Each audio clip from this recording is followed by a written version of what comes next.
Here we are back on MIG drilling holes in the boat. Look at that, isn't that beautiful? That's my problem there.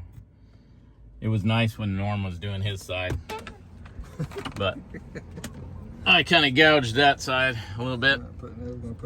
Here's what we're doing. Putting on a new depth sounder because this one is highly unreliable. So we're gonna put on this one. Unless you're sailing in 60 feet of water all the time. Yeah, it says 60 feet of water at all times. So yeah, so we're gonna pull the stove out here, and we got the depth sounder that we bought, so we don't have to drill a hole in the boat right now, is a through the hull depth sounder. So this is the transducer. So you have to find a pretty flat spot because this needs to be level.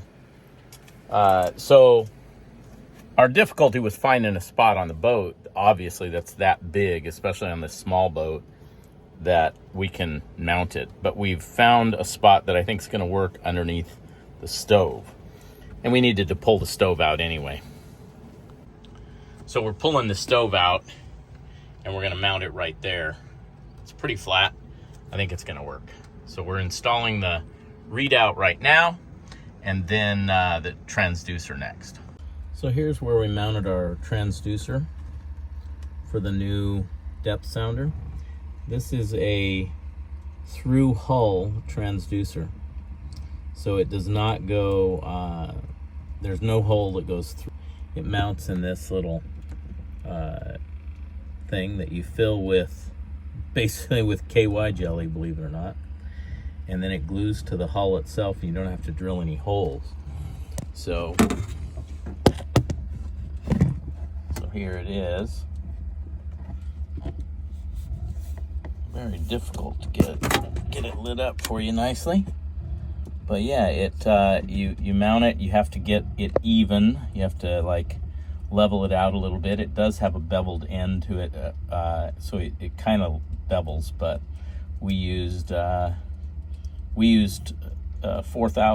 3M 4000 to glue it down. And then the lid tightens down after you put the KY jelly in it. It tightens down, and then we put some of that rescue tape around the top, which is just that stretchy tape that sticks to itself, just to help it. But it works out really good. The depth sounder works great. No problems or issues with it. And this is where the depth sounder came through the bulkhead in the head itself from the cockpit. And this little black cover right here is just a little black piece of plastic from a lid of something else that fit perfectly, and I just put it over the cockpit, or I mean the back side of that, because it didn't have a pretty cover for the inside. Not that that's beautiful, but it sure looks better than just the back of the depth sounder sticking out there. And this is the final mounting of the depth sounder on the outside. It looks pretty good, and it works really good. Works great. Yeah, we're in Hawaii, and we have a few projects that we're doing. One of those projects is, well, it's probably the most important one that we're doing in our opinion. Right, Norm? Yeah, buddy. It's the cockpit combings. I've talked a lot about it if you've watched other past videos. It's the very reason that our cockpit is constantly soaked with water when we're offshore. The low freeboard on this boat, and the fact that it's small and it heals over very quickly, and it's got a lot of crap on it because we're sailing around the world. Let's be honest, that's part of it. Anyway, the water slops over the cockpit combing that is original to this boat, and then gets everything wet. We're not trying to stop all water from coming out of the cockpit. We're not that naive. However, we do believe that we can make it so that is a rare occurrence, that's what we're hoping, like most boats. I mean, there's no boat I've ever been in that occasionally when you're offshore on a long passage didn't get a big old wave coming in. And we've had several of those that crashed over There's one as we were coming in here to Honolulu that crashed right over, curling wave, poof, right onto my lap after I'd taken my jacket off. And that stuff happens, and we know that those things are still going to happen. So, but this will stop the slop, we call it, where we heel over. A wave hits just a little bit different than the others, and it just poof, just comes over the combing, washes through the cockpit, fills the cockpit well, and this should take care of that. So there are several ways that people on North Sea 27s have done this. Norman built plastic cockpit combings on Evie May. I'll see if I can clip a little bit from one of my videos on Evie May so that you can see what he did. And so it's a permanent thing that worked very well. It was actually done really well, and it worked really well. And I would have done that if I'd have had the time and the energy right before we left, but I didn't. I wish I had.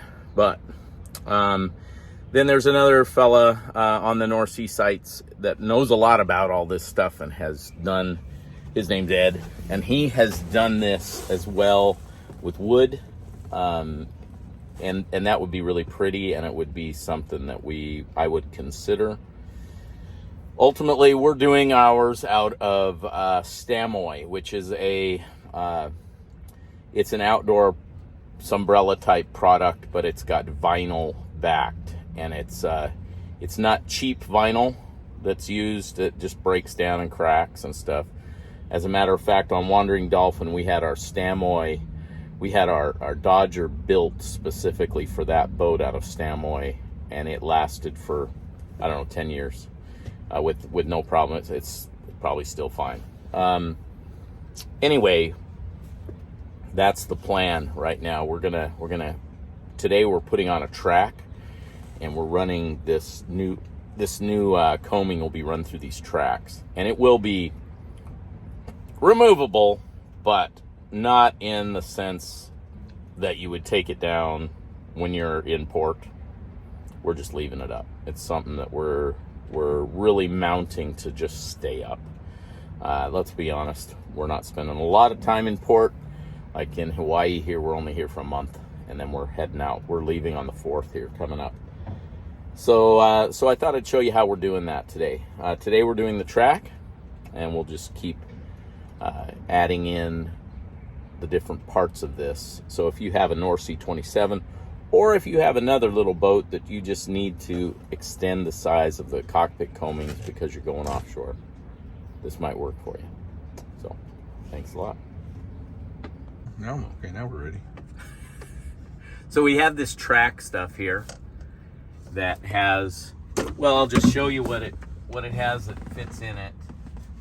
Some of you might know, some of you probably don't. So it has this stuff, and that stuff just slides into the track like this, and it'll make it completely waterproof when we do that all the way around. As a matter of fact, we're doing it on the top too, and we'll show you how we're doing that. But it's a little bit different the way we're doing it than it was before. And it'll be backed up. This is the Stamoy material right here that he's using, as a matter of fact. So these will be this color, and they'll be made out of this Stamoy. He redid these for us, or she, I guess it was MK that did this. She redid these for us. These are what we use in the cockpit to hang our boards for our companionways. Mm-hmm. So now what we do is we heat this stuff up. So we're going to make this little corner back there. Show them the little corner we're doing right there. This little start right here and then go all around over there. So what I have to do is just heat up this one here. Wait, that one there. Got the wrong end. Norman would have pointed that out. Don't want to do that. So we're going to heat that up. So we're going to measure it so we get exactly the right bend in the right spot. So the way I do that is I go like this, and then I just start heating it up. What he does. That's what I do. Don't think I'm kidding, because I'm not. Norm, no kidding. I didn't get my hot pad.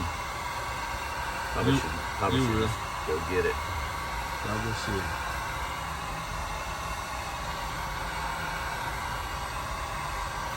This stuff holds its shape really well after it bends. It's rather amazing, actually.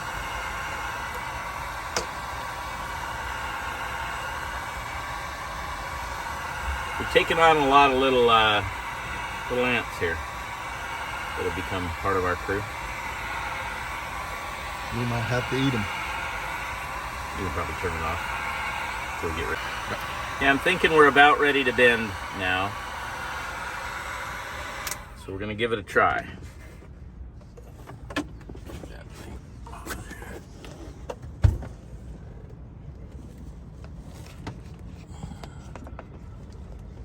About an inch away from that line. Like about an inch out here. About an inch, like about right there. The other side's like right there. Okay.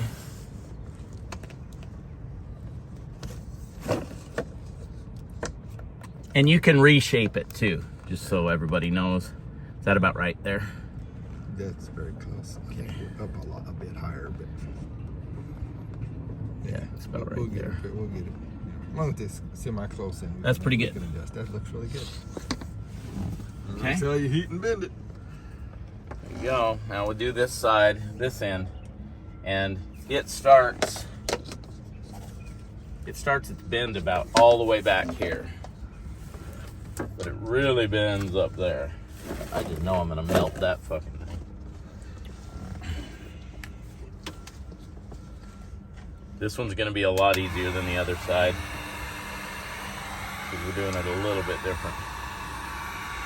And once you've done once, you know a few things are better. That makes it easier for the next time. Yeah, this would have been like, had we watched a YouTube video on somebody doing this, feel free to use what we've learned, because this would be way easier if we'd have just watched something. There might be something out there.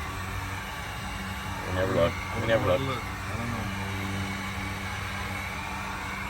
Who watches I YouTube? don't know what Sailrite. They might have a video. Sailrite probably does have a video on how to do this. I'm sure they do.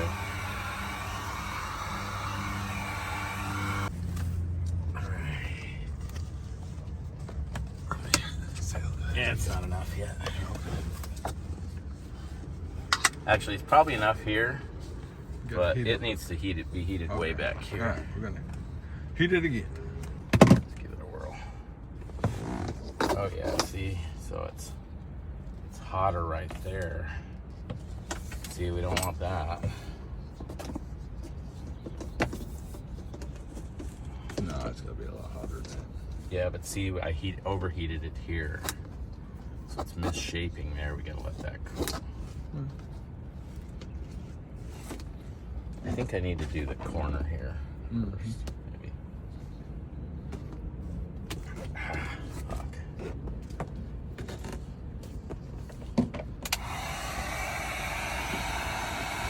More heating.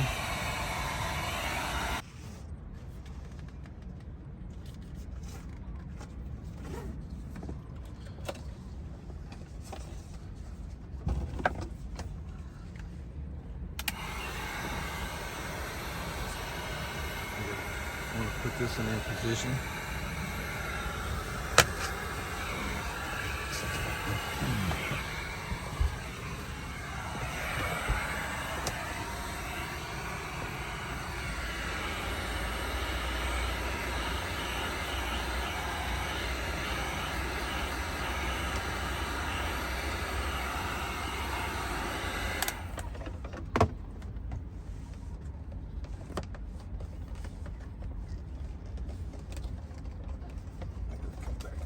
We might have to heat this corner back up here a little bit because it's kind of not quite wet. In fact, I get the bottom how there's a big gap here. I'm gonna have to heat it up a little bit, but not much. Oh, right before we Right. put it in. Yeah. But it's Yeah, it's about right.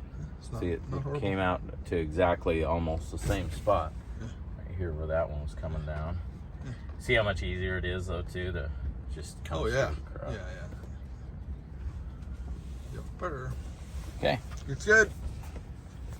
So now what I do is I measure along this every 4 inches, and I just make a little mark with my Sharpie, and then we drill our spot, and we dry fit this first. Then we take it off and we clean it with solvent and soap and water, and then we'll glue it down with 4000, 3M 4000 UV protected stuff, and then it's ready.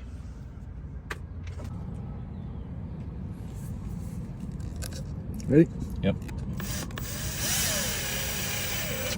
Oopsie doo. Well, okay.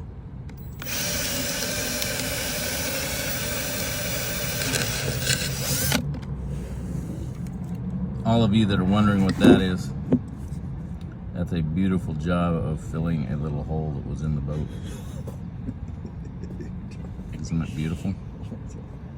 Yep. There's a few of those around here.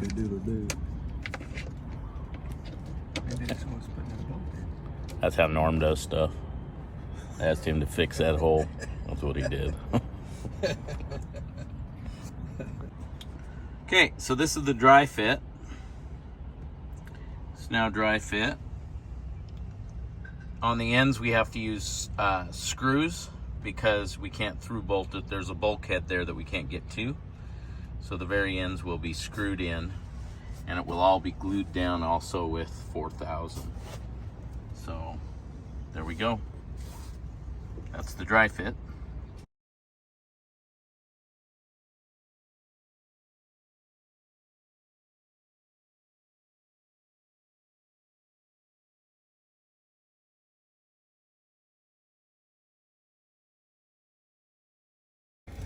Happy birthday! Happy birthday, Adventure Buddy! We miss you.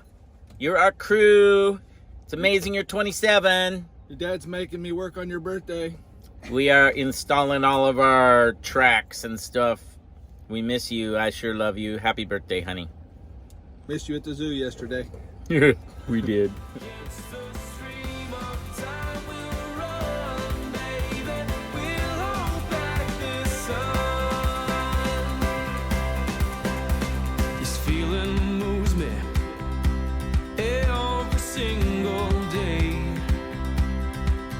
Captured by your charm, enchanted by your